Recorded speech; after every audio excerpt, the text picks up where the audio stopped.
Bonjour, bonjour. Hello, hello everyone. Good morning. Mbote, mbote. Aujourd'hui, nous allons continuer avec notre deuxième rencontre des affermissements.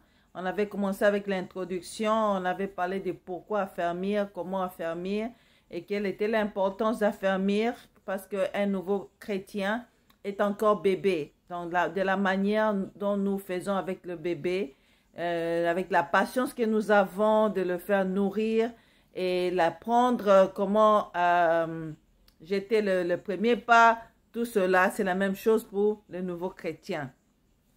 Alors, nous qui avons reçu Jésus-Christ et nous qui avons grandi, nous avons la maturité, nous pouvons aussi affermir les autres comme Jésus avait dit à Pierre, que Satan t'avait réclamé, mais toi, à ton tour, affermis les autres. Alors, on a commencé avec l'assurance du salut.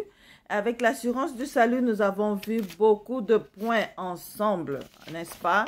Nous avons vu les buts, nous avons parlé de comment est-ce que quand tu as reçu Jésus-Christ dans ta vie, tu as Christ il vient dans ta vie, selon Apocalypse 3:20. Nous avons aussi vu que vos péchés sont pardonnés, c'est-à-dire tes péchés sont pardonnés. Après, troisième point, vous avez la vie éternelle vous qui avez reçu Jésus-Christ. Même si vous mourrez aujourd'hui, vous serez sauvés, vous irez au paradis.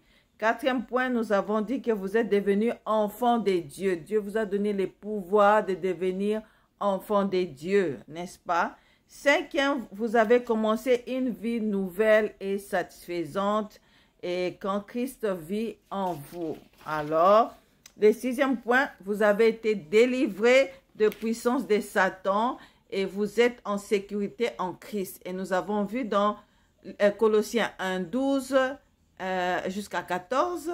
Si vous avez la Bible, s'il vous plaît, ouvrez toujours la Bible et vérifiez. Comme les chrétiens de Béret, lorsqu'on prêchait, ces chrétiens, lorsque les apôtres prêchaient, ces chrétiens avaient la Bible pour vérifier dans les Écritures. 1 Jean 4:4. Alors, de quelle puissance avons-nous été délivrés en Christ? La réponse selon ces versets est de la puissance de ténèbres, c'est-à-dire de Satan. En qui avons-nous la victoire? En Jésus-Christ. Pourquoi? Parce que celui qui est en nous, Jésus-Christ, est plus grand que celui qui est dans le monde, c'est-à-dire Satan.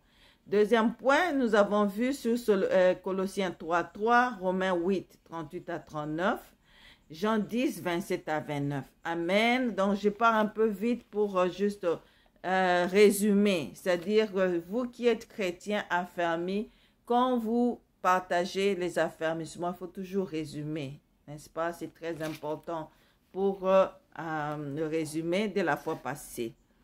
Alors, Jean 10:27-29, nous avons vu poser des questions et nous avons répondu. La première question c'était, où se trouve votre vie actuellement? N'est-ce pas? Elle est cachée en Christ, en lui. N'est-ce pas? Qu'est-ce qui pourra me séparer de Jésus-Christ? Rien ne pourra me séparer de Jésus-Christ. Qui pourra vous ravir de la main de Dieu, le Père de Jésus-Christ? Personne ne pourra nous ravir de la main de Dieu. Amen. Ça, c'est juste vous assurer que quand vous avez Christ dans votre vie, vous avez cette assurance du salut. Vous êtes sauvés. N'ayez plus peur. Jésus-Christ, il est dans votre vie. Il est là pour vous sauver. Amen. Alors, comme conclusion, vous allez continuer toujours dans Actes 4:12 et Jean 14:6. En qui pouvez-vous avoir toutes les bénédictions? Nous pouvons avoir toutes les bénédictions seulement en Jésus-Christ seul. Donc, tout nouveau chrétien doit comprendre que personne ne peut sauver l'homme si ce n'est que Jésus-Christ seul. Amen. Aujourd'hui, nous allons commencer avec le pardon. Le pardon. C'est difficile de pardonner, mais avec Christ, nous pouvons y arriver. OK? Amen. Alléluia. Alléluia. Alléluia. Alors, comme d'habitude, nous allons prier pour commencer. Seigneur, merci. Merci pour ce moment où nous allons partager cet affermissement avec ton peuple. Parle-nous, utilise-nous pour la gloire de ton nom, parce que toi, tu es Dieu. Laisse que la gloire te revienne au nom de Jésus-Christ. Amen. Amen. Amen. Le pardon. Le pardon, c'est très important. On commence par le point 1, définition du mot péché. Alors, vous allez vous poser la question, pourquoi dans l'affermissement sur le pardon, on commence avec le péché? Alors, on va lire dans 1 Samuel 15, 23, 24, Ésaïe 53, 6a, Jacques 4, 17. Selon ce passage, qu'est-ce que signifie le mot péché? Donc, quand vous regardez ces vidéos sur les affermissements, s'il vous plaît, vous pouvez poser, allez prendre la Bible, vous ouvrez et vous cherchez ce verset. Amen. Alors, je vais faire de mon mieux parce que je n'ai pas fait ça dans les vidéos passées. Je vais commencer à mettre les versets, les chapitres pour vous aider à vous rappeler. Amen. Alors, selon ce passage, qu'est-ce que signifie le mot péché? C'est faire sa propre volonté et non celle de Dieu, exprimé dans la parole, la Bible. Amen. D'où vient le pardon? Si vous allez dans 1 Jean 1, 29, je suis désolé, Jean 1, 29, et puis 1 Pierre 3, 18. Pourquoi Jésus est-il venu? Excusez-moi, Jésus est venu pour ôter le péché du monde par sa mort. Alors, si vous allez dans Hébreux 9, 22, comment obtient-on le pardon? C'est par le sang de Jésus-Christ. Et vous continuez toujours dans Hébreux 9, 13 à 14 et 1 Pierre 1, 18 à 19. De quel sang s'agit-il? Il s'agit du sang de Jésus-Christ, n'est-ce pas? Alors, selon Colossiens 2, 13, combien de péchés a-t-il pardonné quand il est mort sur la croix? Il a pardonné tous nos péchés. Jésus-Christ, quand il est mort, il a pardonné tous nos péchés, c'est-à-dire toutes nos offenses. Si vous allez dans Hébreux 10, 17, vous allez voir, il les oublie et il ne s'en souvient plus. Psaume 103, 12. Alors, 3, la relation. Premièrement, on a commencé avec la définition du péché.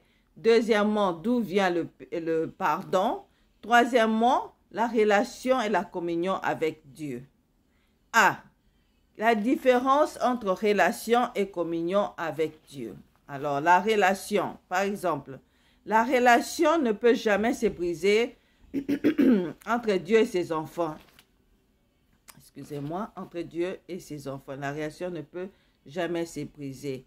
Hébreux 13, 5. Exemple, un enfant ne peut jamais cesser d'être l'enfant de son père ou bien de ses parents ou de sa mère, n'est-ce pas? La communion avec Dieu se brise par la suite de la désobéissance. Exemple, un enfant brise sa communion fraternelle avec ses parents par sa désobéissance. Et là, la communion se brise. Mais la relation est toujours là. On ne peut pas enlever cette relation, n'est-ce pas? Alors, allez, lisez, prenez la Bible, 1 Corinthiens 2, 14 et puis 1 Corinthiens 3, 3. De quelle sorte d'homme parle-t-on dans ces versets? Réponse, on parle de l'homme animal, l'homme spirituel et puis de l'homme charnel. 1. L'homme animal est-il en relation et en communion avec Dieu? Pourquoi? Il n'est pas en relation parce que Christ n'est pas dans sa vie. Ok? L'homme spirituel est-il en relation et en communion avec Dieu? Pourquoi? Oui, parce qu'il a Christ en lui et il fait la volonté de Dieu. 3. L'homme charnel est-il en relation et en communion avec Dieu? Pourquoi? L'homme charnel, il est en relation avec Dieu, comme tout enfant, qui ne peut jamais être séparé de ses parents. Mais la communion se brise lorsque l'homme charnel pêche. Amen. Il a commis des péchés. Amen. Alors là, on parle de l'homme animal, l'homme charnel et l'homme spirituel. Ce n'est pas moi qui dis, c'est la Bible qui montre ça dans ce verset. Alors, chaque nouveau chrétien, chaque chrétien qui n'a pas encore reçu des affermissements depuis qu'il avait reçu Jésus-Christ doit comprendre qu'il doit être et doit vivre et demeurer homme spirituel. Amen. Qui a une relation, une communion avec Dieu.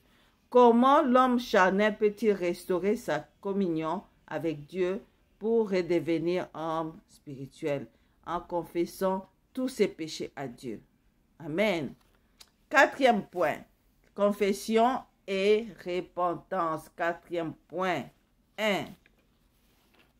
Je vais m'arrêter ici et je vais continuer dans l'autre, je pense, troisième ou quatrième vidéo je vais faire pour toujours continuer avec le pardon du péché qui est très important. On va prier, Père, merci, parce que tu viens de nous parler que les péchés nous éloignent de toi. C'est-à-dire les péchés, ça veut dire, c'est faire sa propre volonté. Seigneur, nous ne pouvons pas faire ta volonté sans que nous soyons enseignés. Nous avons besoin de toi.